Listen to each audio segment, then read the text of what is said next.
ਉਸਤਾਦ ਜੀ ਬਹੁਤ ਅੱਛਾ। ਸਾਡੇ ਕੋਲੋਂ ਅਮਜਦ ਪਰਵੇਜ਼ ਨੇ, ਸਾਡੇ ਬਹੁਤ ਪਿਆਰੇ ਮਿੱਤਰ ਚੌਧਰੀ ਅਸਲਮ ਸਾਹਿਬ ਅਮਜਦ ਪਰਵੇਜ਼ ਸਾਹਿਬ ਕੈਂਟ ਤੋਂ ਸੁਣ ਰਹੇ ਨੇ। ਉਹਨਾਂ ਨੇ ਕਿਹਾ ਕਿ ਇਸ ਇਹ ਜਿਹੜਾ ਰਾਗ ਤੁਸੀਂ ਕਿਹੜੇ ਰਾਗ 'ਚ ਗਾਇਆ? ਪਹਾੜੀ। ਇਹਦਾ ਸੰਵਾਦੀ ਕੀ ਹੈ? ਵਾਦੀ ਔਰ ਸੰਵਾਦੀ ਔਰ ਇਹਦਾ ਠਾਠ ਉਹਨਾਂ ਨੇ ਪੁੱਛਿਆ। ਇਸ ਰਾਗ ਦਾ ਜਿਹੜਾ ਹੈ ਵਾਦੀ ਔਰ ਸੰਵਾਦੀ ਜਿਹੜਾ ਰਾਗ ਹੈ ਅਸਲ ਇਹ ਜਿਹੜਾ ਰਾਗ ਹੈ ਨਾ ਜੀ ਇਹ ਖਮਾਸ਼ ਠਾਠ ਦੇ ਵਿੱਚ ਗਿਣੀ ਜਾਂਦੀ ਰਾਗਨੀ ਪਹਾੜੀ। ਔਰ ਐਸਾ ਹੈ ਯਾਨੀ ਕਿ ਇਹ ਰਾਗਨੀ ਕਿ ਇਹਦੇ 'ਚ 12 ਸੁਰੀ ਲੱਗਦੇ ਨੇ। ਅੱਛਾ। ਤੀਵਰ ਕੋਮਲ 12 ਸੁਰੀ ਲੱਗਦੇ ਨੇ। ਠੀਕ ਹੈ। ਧਾ ਔਰ ਗਾ ਦਾ ਮੇਲ ਹੈ। ਗੰਧਾਰੇ ਦਾ ਵਾਦੀ ਸੁਰ ਹੈ, ਧਾ ਸੰਵਾਦੀ ਸੁਰ ਹੈ। ਠੀਕ ਹੈ। ਤੇ ਠਾਠ ਖਮਾਸ਼ ਠਾਠ ਖਮਾਜ ਠਾਠ ਹੈ। ਖਮਾਸ਼ ਠਾਠ। ਠੀਕ ਹੈ ਜੀ। ਅਮਰੋਹੀ ਜਿਹੜਾ ਹੈ ਉਹਦੇ ਬਾਰੇ ਵੀ ਉਹਨਾਂ ਨੇ ਪੁੱਛਿਆ। ਬਹੁਤ ਮੁਹੱਬਤ ਕਰਦੇ ਨੇ, ਬਹੁਤ ਪਸੰਦ ਕੀਤਾ ਤੁਹਾਨੂੰ ਉਹਨਾਂ ਨੇ ਔਰ ਤੁਹਾਨੂੰ ਜੀ ਆਇਆਂ ਕਿਹਾ। ਅਮਰੋਹੀ ਜਿਹੜਾ ਹੈ ਉਹਦੇ ਬਾਰੇ ਵੀ ਉਹਨਾਂ ਨੇ ਪੁੱਛਿਆ ਕਿ ਇਹਦੇ ਬਾਰੇ ਵੀ ਸਾਨੂੰ ਉਸਤਾਦ ਹੋਰਾਂ ਕੋਲੋਂ ਪੁੱਛ ਕੇ ਦੱਸੋ। ਅੱਛਾ। ਦੂਸਰੇ ਸਾਨੂੰ ਜਨਾਬ ਅਮਜਦ ਸਾਹਿਬ ਨੇ ਫਿਰ ਇੱਕ ਪੁੱਛਿਆ ਹੈ, ਲੇਕਿਨ ਉਹ ਅਸੀਂ ਬਿਲਕੁਲ ਜੀ ਪੁੱਛਾਂਗੇ ਉਸਤਾਦ ਹੋਰਾਂ ਕੋਲੋਂ।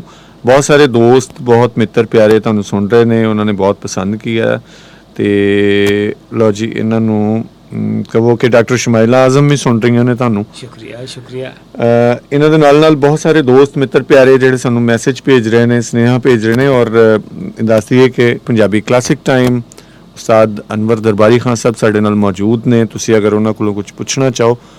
ਅੱਛਾ ਉਸਤਾਦ ਜੀ ਅਸੀਂ ਅੱਗੇ ਥੋੜ੍ਹਾ ਜਿਹਾ ਚੱਲਦੇ ਹਾਂ। ਇਹਦੇ ਵਿੱਚ ਠੁਮਰੀ ਦੇ ਬਾਰੇ ਤੁਹਾਡੇ ਕੋਲੋਂ ਅਸੀਂ ਪੁੱਛ ਲਿਆ ਨਾ। ਦਾਦਰਾ ਕੀ ਹੈ? ਦਾਦਰੇ ਦੇ ਬਾਰੇ ਜ਼ਰਾ ਦੱਸੋ। ਦਾਦਰਾ ਇਹ ਕਿ ਯਾਨੀ ਕਿ ਦਾਦਰੇ ਵਿੱਚ ਠੁਮਰੀ ਹੋਰ ਦਾਦਰੇ 'ਚ ਗਾਈ ਹੈ, ਬਹੁਤ ਅੱਛੀ ਲੱਗਦੀ ਹੈ। ਅੱਛਾ ਠੀਕ ਹੈ। ਠੁਮਰੀ ਜਿਹੜੀ ਜਿਹੜਾ ਉਹ ਤਾਲ ਲੱਗਾ ਹੋਵੇ, ਤਾਲ ਦਾਦਰਾ ਲੱਗਾ ਹੋਵੇ, ਠੁਮਰੀ ਗਾਈ ਜਾਈ ਹੋਵੇ, ਉਹ ਫਿਰ ਅੱਛੀ ਲੱਗਦੀ ਦਾਦਰੇ ਵਿੱਚ। ਠੁਮਰੀ ਜਿਹੜੀ ਦਾਦਰੇ ਵਿੱਚ ਦਾਦਰਾ ਕਹਿੰਦੇ। ਠੀਕ ਹੈ।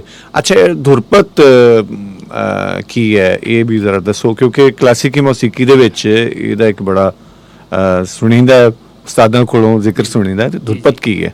ਇਹ ਸਰ ਕਦੀਮ ਜ਼ਮਾਨੇ ਤੋਂ ਪਹਿਲੇ ਜਿਸ ਵਕਤ ਖਿਆਲ ਗਿਆ ਕਿ ਯਾਨੀ ਕਿ ਵਜੂਦ 'ਚ ਨਹੀਂ ਸੀ, ਜਿਸ ਵਕਤ ਮੁਤਾਰਫ ਨਹੀਂ ਸੀ ਖਿਆਲ ਗਿਆ ਕਿ ਤੋਂ ਕਰਾਇਆ ਜੀ ਲੋਕਾਂ ਨੂੰ ਨਹੀਂ ਸੀ ਪਤਾ ਖਿਆਲ ਗਿਆ ਕੀ ਹੁੰਦੀ, ਉਦੋਂ ਧੁਰਪਤ ਗਾਈ ਜਾਂਦੀ ਸੀ। ਉਹਦੇ ਵਿੱਚ ਇਹ ਵੇ ਕਿ ਉਹ ਯਾਨੀ ਕਿ ਬੋਲ ਕੋਈ ਨਹੀਂ ਸੀ ਹੁੰਦੇ, ਖਾਲੀ ਰਾਗ ਦੀ ਅਲਾਪ ਹੁੰਦੀ ਸੀ, ਉਹਨੂੰ ਧੁਰਪਤ ਗਾਇਕੀ ਕਹਿੰਦੇ ਸੀ। ਰਾਗ ਦੀ ਸਿਰਫ ਅਲਾਪ ਹੁੰਦੀ ਸੀ। ਜਿਸ ਰਾਗ ਦਾ ਜਿਸ ਚਾਲ ਇਹਨਾਂ ਤਾਲ ਲਾ ਲੈਂਦੇ ਸੀ ਔਰ ਯਾਨੀ ਕਿ ਅਲਾਪ ਦੇ ਰਹਿੰਦੇ ਸੀ ਰਾਗ ਨੂੰ, ਉਹਦੇ 'ਚ ਬੋਲ ਕੋਈ ਨਹੀਂ ਸੀ। ਇਹ ਫਿਰ ਉਸਤਾਦ ਨਿਮਤ ਖਾਨ ਸਦਾ ਰੰਗ ਉਹਨਾਂ ਨੇ ਸ਼ਾਇਰੀ ਕੀਤੀ। ਔਰ ਫਿਰ ਯਾਨੀ ਕਿ ਨਾ ਪੀਆ ਮੋਰੇ ਘਰ ਆਏ, ਇਸ ਤਰ੍ਹਾਂ। ਅੱਛਾ ਸਦਾ ਰੰਗ ਦਾ ਬਹੁਤ ਵੱਡਾ ਨਾਂ ਹੈ। ਹਾਂਜੀ। ਉਹਨਾਂ ਦੀ ਕੋਈ ਚੀਜ਼ ਯਾਦ ਤੁਹਾਨੂੰ? ਹਾਂਜੀ ਸਦਾ ਰੰਗ ਉਸਤਾਦ ਨਿਮਤ ਖਾਨ ਦਾ ਨਾਮ। ਉਹ ਉਰਫ ਸਦਾ ਰੰਗ। ਬਿਲਕੁਲ ਠੀਕ ਹੈ। ਉਹ ਫਿਰ ਉਹਨਾਂ ਨੇ ਸ਼ਾਇਰੀ ਕੀਤੀ।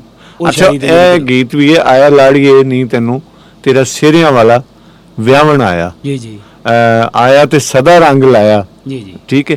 ਅੱਛਾ ਇਹ ਸੁਣਿਆ ਜਾਂਦਾ ਕਿ ਵੀ ਉਸਤਾਦ ਸਦਾ ਰੰਗ ਹੋਰਾਂ ਹੀ ਸਦਾ ਰੰਗ ਨੇ ਖਿਆਲ ਗਿਆ ਕੀਤੀ, ਬਹੁਤ ਸ਼ਾਇਰੀ ਕੀਤੀ। ਹਾਂਜੀ ਤੇ ਕੁਛ ਅਤਾ ਹੋਵੇ ਜੀ।